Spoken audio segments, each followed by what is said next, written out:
Après la sortie médiatique de l'ex-président de la RDC, Joseph Kabila, et les attaques directes qu'il a eues envers le gouvernement de Félix Tshisekedi, on m'a demandé si je pouvais bien faire une vidéo pour donner mon ressenti sur la situation. À la base, je ne voulais pas faire une vidéo là-dessus, mais puisqu'il y avait une demande de la communauté, je ne vais pas passer par 4 chemins. Mon ressenti, c'est un ex-président avec un bilan médiocre est en train de dénoncer que le nouveau président a réussi à faire encore plus médiocre que lui.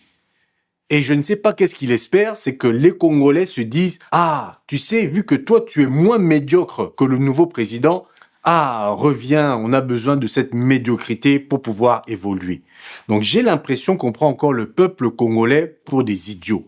Et c'est ça qui me dérange. Il pense qu'on n'a pas oublié son bilan, que c'est lui et Corneille Nangaa qui ont mis Félix Tshisekedi au pouvoir. Il pense qu'on a oublié que le rapport mapping est sorti et qu'il n'a rien fait pour faire sortir le dossier annexe avec les noms, car peut-être il y a son nom dedans, parce que lui, il est venu avec les Rwandais, avec les ADF. Il a peut-être commis des crimes, donc on veut voir s'il n'y a pas son nom dans le dossier. Il veut nous faire oublier qu'avant 2018, on était en train de crier « Kabila dégage » et c'est parce qu'il a réussi à convaincre Félix Tshisekedi de trahir l'opposition avec Corneille Nangaa. C'est lui qui est responsable de tout. C'est lui la base du problème. Et ce n'est pas parce que je critique le gouvernement de Félix Tshisekedi, les détournements de fonds et tout ce qui va, le désordre et puis l'incapacité de maintenir le pays, de protéger les frontières ou même juste de ramasser les poubelles dans Kinshasa, que je vais me dire, comme certains que j'ai entendus, qui allaient vers Corneille Nangaa en disant oui, mais c'est le seul qui peut déloger Félix Tshisekedi et après, quand il sera là, on va se débrouiller pour le chasser. N'importe quoi, ça c'est de la trahison. Vous voyez bien qu'il est en train de tuer les personnes à l'Est. C'est comme si les Congolais à l'Est, à Goma, à Bukavu, ces personnes-là ne sont pas des Congolais. Depuis même que Félix Tshisekedi est allé à Doha, on dirait que son gouvernement, il parle même plus du Rwanda, on dirait qu'il ne parle même plus de ce qui se passe, les villages qui sont attaqués, on n'entend même plus parler des FRDC, on a l'impression que c'est juste les Wazalendo, donc la population qui est en train de défendre le pays. Et donc Joseph Kabila, point par point, il a commencé à dénoncer tout ce qu'on reprochait au président Tshisekedi, mais ce qu'il est en train de dénoncer, lui-même il faisait la même chose et c'est pour ça qu'on voulait qu'il dégage. Et donc ça, c'était mon premier ressenti. Ensuite, je me suis posé la question, est-ce qu'il s'adresse vraiment au peuple congolais ou il s'adresse aux personnes qui sont encore infiltrées dans le gouvernement et infiltrées dans l'armée pour les réveiller, pour les dire que voilà, maintenant je suis de retour, les traîtres et les personnes infiltrées, allez, vous vous réveillez et puis on chasse Félix Tshisekedi. Mais la population n'a pas oublié tout ce qu'il a fait. Alors je me dis peut-être qu'il s'adressait à ces personnes-là. Et il nous sort une liste, oui, les 12 points, comme si c'était les 12 travaux d'Hercule. Le travail hardi portera notamment sur les 12 points suivants. Mais là, j'ai plus l'impression que c'est une comédie, donc on va dire les 12 travaux d'Astérix. 1. Mettre fin à la dictature. 2. 3. A few moments later. 4. 5. 6. 2,000 years later. 7. 8. 9. 10. One eternity later. 11. 12. Ordonner le retrait sans délai de toutes les troupes étrangères du territoire national. Vraiment, je me suis dit, le Congo, on n'a pas de chance. Toujours les mêmes personnes, toujours les mêmes voleurs. Donc, on a toujours le choix entre la peste et le choléra. Les voleurs sanguinaires assassins ou bien les jouisseurs incompétents aussi assassins. C'est ça notre choix, la peste ou le choléra. Ça fait mal au cœur aux Congolais quand ils voient par exemple les personnes comme à l'AES qui sont en train de s'émanciper.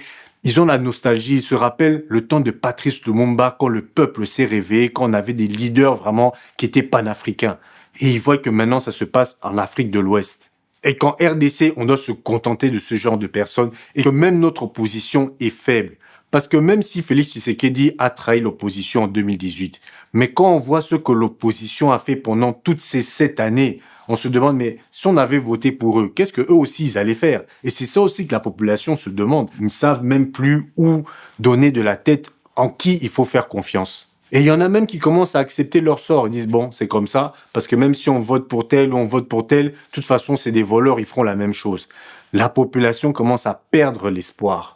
Maintenant, mon ressenti autour de moi. J'ai senti, il y avait beaucoup de personnes qui pensaient comme moi et qui ont le même ressenti, mais il y a d'autres personnes qui disent « Ah non, il avait quand même la prestance comme un président. » Ça, c'est toujours le m'as-tu vu. Donc, la prestance, quoi. C'est vrai que même en tant que réalisateur, j'ai vu la caméra qu'ils ont utilisée parce qu'ils ont pris quand même quelqu'un qui maîtrise. Alors surtout comme il y avait une fenêtre derrière, il faut maîtriser les températures de couleur. Il n'y avait pas de reflet de lumière sur les fenêtres. Il y avait un backlight comme moi j'utilise pour séparer le background de la tête. J'ai vu donc toute la technique était là. Comparé quand vous voyez la RTNC, les caméras qu'ils utilisent, on dirait les caméras que Mobutu a laissées. Donc rien qu'avec l'image, la prestance, ça donnait une impression que lui, il est beaucoup plus carré, il est beaucoup plus sérieux, il est beaucoup plus structuré. Mais tout ça, c'est seulement du visuel. Il ne faut pas oublier ce qu'il a fait.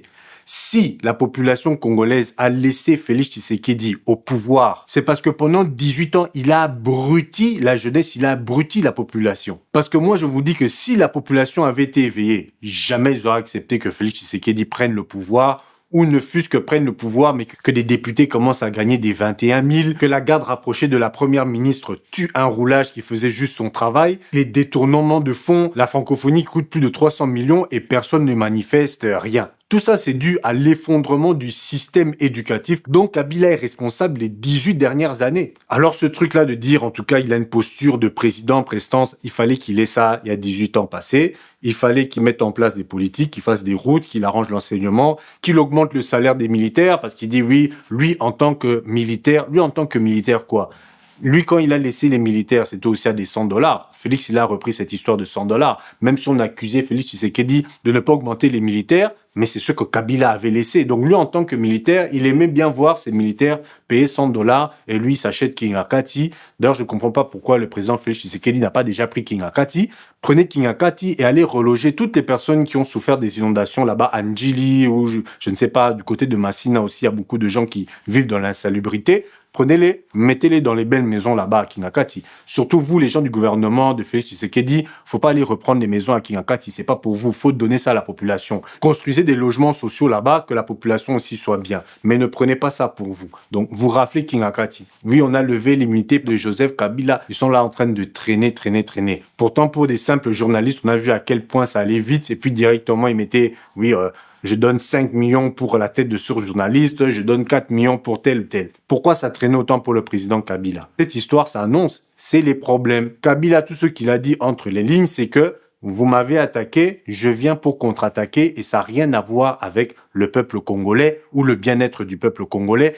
La même chose pour Nanga. Nanga, on l'a volé ses carrés miniers. Il s'est énervé, il allait pleurer chez les Rwandais pour qu'on l'aide et puis il a commencé sa rébellion. C'est tout des intérêts personnels. Et un autre sous-message que je comprends, c'est qu'il dit un peu à l'opposition, écoutez, quand moi j'étais là, je volais, mais au moins je laissais les autres voler avec moi, chacun pouvait voler de son côté. Mais Félix Tshisekedi, lui, il vole tout et il place seulement sa famille et que c'est un tribaliste, donc il y a seulement ces gens, lui, qui vont commencer à voler et vous ne pouvez plus voler, vous avez perdu votre part. Ne vous inquiétez pas, si vous êtes derrière moi, je vais revenir voler, mais vous, les autres voleurs, vous aurez votre part. C'est tout ce que moi je vois, c'est tout ce que moi je comprends. Parce que si en 18 ans, tu n'as pas su élever les Congolais au niveau qu'ils voulaient être, c'est pas maintenant que tu vas le faire. On veut des personnes performantes, on veut du changement. Et on n'aura pas de changement si on reprend ces mêmes personnes, ces vieilles personnes. Il est encore jeune, mais il est vieux. Parce que le temps qu'il a fait, 18 ans, je le considère aussi comme les vieux qui n'ont rien foutu pour la RDC. Je vous dis et je le répète, il faut un panafricain au pouvoir. Dans des commentaires, dans d'autres vidéos, certains m'ont dit « Oui, je ne suis pas panafricain, mais je te suis. » Non, mais c'est quoi ne pas être panafricain? La base du panafricanisme, c'est l'amour de l'Afrique. Est-ce que tu n'as pas l'amour de l'Afrique? Est-ce que tu ne places pas l'Afrique en premier? Est-ce que tu ne veux pas que l'Afrique soit bâtie par les Africains? C'est ça les bases du panafricanisme. Nous partageons tous les grands objectifs du combat panafricain, c'est-à-dire l'émancipation, l'autodétermination, la quête de la liberté et de l'unité africaine. Maintenant, chacun a son empreinte personnelle, sa faconde personnelle d'y arriver, son tempérament, mais il y a effectivement une synergie, une convergence sur là où on veut aller et les grands enjeux, les grandes étapes qu'il nous faut traverser. Je pense que c'est d'ailleurs ce qui nous permet à tous un peu de continuer, car quand on est tout seul dans un combat, c'est pas. D'abord, on est une cible très très grande et on a besoin de se sentir épaulé, de sentir partagé. C'est vrai que peut-être les gens ne nous voient pas toujours tous les mains dans les mains au même endroit, mais même pour des raisons de sécurité, c'est pas la meilleure chose à faire d'être tous ensemble au même endroit. Mais cette convergence existe et d'ailleurs j'en profite pour saluer mes camarades. Et quand quelqu'un me dit non, je suis pas panafricain, je dis tu es quoi alors? Parce que si t'es pas panafricain, moi je m'inquiète. C'est quoi? Tu es libéral, tu es capitaliste, tu es quoi? Chaque 17 janvier, vous fêtez qui? Patrice Lumumba, il était quoi? Il était pas panafricain. Sans Patrice Lumumba, est-ce qu'on serait libre? Et vous avez vu le discours de Patrice Lumumba. Il savait que ça pouvait le créer des problèmes. Il s'est mis droit dans ses bottes. Il a attaqué le roi Baudouin. Il a dit les choses clairement. Parce que tant que les troupes belges resteront au Congo, la paix ne sera pas rétablie. Le rétablissement de l'ordre et de la paix au Congo est conditionné au retrait de ces troupes. Mais s'il s'est fait tuer, c'est pourquoi? Parce qu'il y avait toujours des traîtres entre nous. S'il n'y avait pas eu ces traîtres, il serait encore vivant, on aurait progressé. Regardez le général américain qui commence aussi pour essayer de tuer le capitaine Traoré. Pourquoi? Parce que le capitaine Traoré est un panafricain. Et s'ils essaient de le tuer, c'est que c'est un danger pour leurs intérêts à eux. Et on sait très bien que l'intérêt de l'Africain ne va pas de pair avec l'intérêt des Occidentaux. Ça peut pas aller parce que eux, ils sont dans le vol. Et les gens comme Kabila, comme Kagame, comme Félix Tshisekedi, c'est des personnes qui contribuent à ce vol de l'Afrique. Et donc, le message que j'ai à vous donner, n'allez pas chercher de l'espoir chez Joseph Kabila. Il ne va rien apporter de plus que ce qu'il a fait les 18 ans passés. N'oubliez pas que vous êtes en train de crier « Kabila dégage » en 2018. N'oubliez pas ça et ne perdez pas l'espoir au combat de fond. Il faut continuer le combat à partager nos idées et nos convictions. Parce que le problème en Afrique, quand vous avez des partis politiques ou des gens comme Joseph Kabila, ils viennent, ils disent voilà, ce qu'on va faire, c'est qu'on veut que donner du travail aux gens. Ce qu'on va faire, on va améliorer les soins de santé. Mais ils disent pas comment. Ils n'ont pas de plan clair. Ou bien, c'est attirer les investisseurs étrangers. Non, vous ne savez pas faire les choses de vous-même. Vous ne savez pas, voilà, on va bâtir telle entreprise, qu'elle soit nationale, on va arranger les routes, on va arranger l'électricité, l'agriculture, etc. avec des business plans bien établis. Non, eux, ils sont toujours, voilà, moi j'ai 12 plans, les 12 travaux d'Astérix, ça, toujours la bouche, on en a marre. Regardez le capitaine Traoré, regardez l'AES. Ils sont dans l'action. Ils commencent quelque chose et quand ils ont commencé, c'est à ce moment-là qu'ils disent voilà, on a commencé ça et puis ils montrent et il y a une continuité. En 2-3 ans, on voit les résultats. Pas tout le temps la bouche. Et donc voilà, je ne sais pas ce qui va se passer. Il a dit qu'il va aller à Goma. On va voir la suite. En tout cas, la personne qui sait exactement ce qui va se passer, bon, je ne sais pas, peut-être qu'il a une boule de cristal, mais moi, la seule chose dont je suis sûr, c'est que je ne suis sûr de rien en ce qui concerne la RDC, mais cela préserve rien de bon pour la population. Et donc, pour moi, si je devais donner un titre à cette confrontation, j'appellerais ça la guerre des médiocres. Et donc voilà, l'ancien médiocre est de retour. Ce sera tout pour cette vidéo. Comme j'ai dit, normalement, j'allais pas le faire, mais vu qu'il y avait une demande. Et bon, alors j'en profite pour vous dire qu'il y a toujours la cagnotte pour le cinéma. Si vous voulez faire des dons, on est occupé à préparer le court-métrage. Donc là, maintenant, on commence vraiment à avoir besoin de financement pour pouvoir payer le matériel et pouvoir raconter nos propres histoires. Merci à tous ceux qui ont déjà fait des donations. On s'approche tout doucement de notre objectif. Et pour le reste, je vous dis à la prochaine et prenez soin de vos familles.